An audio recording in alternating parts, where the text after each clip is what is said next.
அண்ணா காலத்தில் இருந்து அரசியலும் கலைத்துறையும் ஒன்றோடு ஒன்று பிணைந்ததாகவே இருந்து வருகிறது. மக்களுக்கு நன்மை செய்ய வேண்டும் என்றால் அதிகாரம் நம்மிடம் இருக்க வேண்டும். அந்த அதிகாரத்தை கைப்பற்ற வேண்டும் என்றால் தேர்தல் அரசியலில் களமிறக்க வேண்டும் என்று கூறி திராவிடர் கழகத்தில் இருந்து வெளியேறி திமுகவை தொடங்கினார் பேரறிஞர் அண்ணா.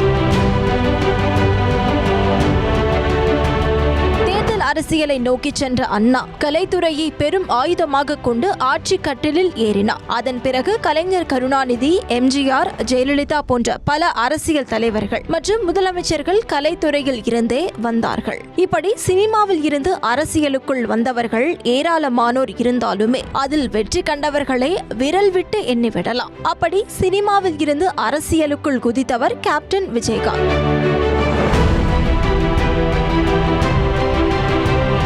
கட்சி தொடங்கி தனித்து களம் கண்டு குறிப்பிட்ட சில வாக்குகளை வாங்கிய நிலையில் அவருக்கு எதிராக அப்போது திமுகவால் களமிறக்கப்பட்டவர் வடிவேலு என்று கூறப்பட்டது. தமிழ் திரையுலகில் விஜயகாந்த் கொடி கட்டி பறந்த சமயத்தில் வடிவேலுவுக்கு பல படங்களில் வாய்ப்பை ஏற்படுத்தி கொடுத்தவர் விஜயகாந்த்.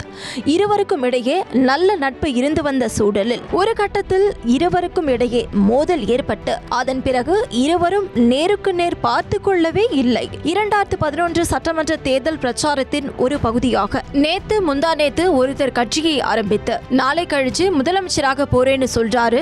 என்னன்னா அவர் கல்யாண மண்டபத்துல இடையில 2 தூண் வந்துடுச்சா, அதுக்கு ஒரு கட்சி ஆரம்பிச்சு எந்நேரமும் தண்ணியை போட்டுக்கிட்டு இருக்காரு என்று கூறியுள்ளார். அதோடு அவருக்கு பேரு வச்சிருக்காங்க கேப்டன். தண்ணில மிதக்கிற கப்பலை ஓட்டுவன் தான் கேப்டன், எந்நேரமும் தண்ணில மிதக்கிறவன் கேப்டன் கிடையாது என்று விஜயகாந்தை கடுமையாக விமர்சித்திருந்தார் வடிவேலு. விஜயகாந்த் குறித்து வடிவேலு பேசும்போது மேடையில் கருணாநிதி, ஸ்டாலின், திருமாவளவன், கி வீரமணி உள்ளிட்ட மூத்த தலைவர்கள் இருந்தனர்.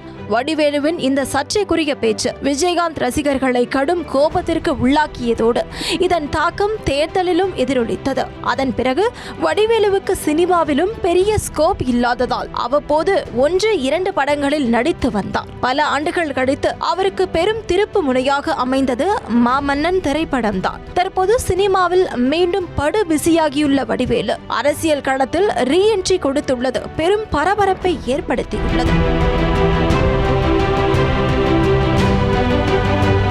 விஜயகாந்தை போல சினிமாவில் இருந்து அரசியலில் குதித்துள்ள விஜய் தமிழக வெற்றி கழகம் என்ற கட்சியை தொடங்கி ஆட்சியை பிடிப்பதுதான் குறிக்கோள் என்று கூறி வருகிறார். விஜயகாந்த் வடிவேலுவை போலவே விஜய் வடிவேலு காம்போ சினிமாவில் செம்ம ஹிட் காம்போ. இத்தகைய சூழலில் அரசியலில் குதித்துள்ள விஜய் ஆளும் திமுகவை கடுமையாக எதிர்த்து வரும் நிலையில் நடிகர் வடிவேலு திமுக மேடையில் அரசியல் பேச தொடங்கியுள்ளது விஜய்க்கு எதிரான ஸ்கெட்சா என்று அரசியல் விமர்சகர்கள் கேள்விகளை எழுப்பி வருகின்றனர். அரசியல் களத்தில் ரீஎன்ட்ரி கொடுத்துள்ள வடிவேலு 2011 போலவே திமுகவின் நட்சத்திர பேச்சாளராக மாறுவாரா? அப்போது விஜயகாந்தை குறிவைத்தது போல தற்போது விஜய்க்கு எதிராக பிரச்சாரங்கள் செய்வாரா என்பதை பொறுத்திருந்து பார்க்கலாம்.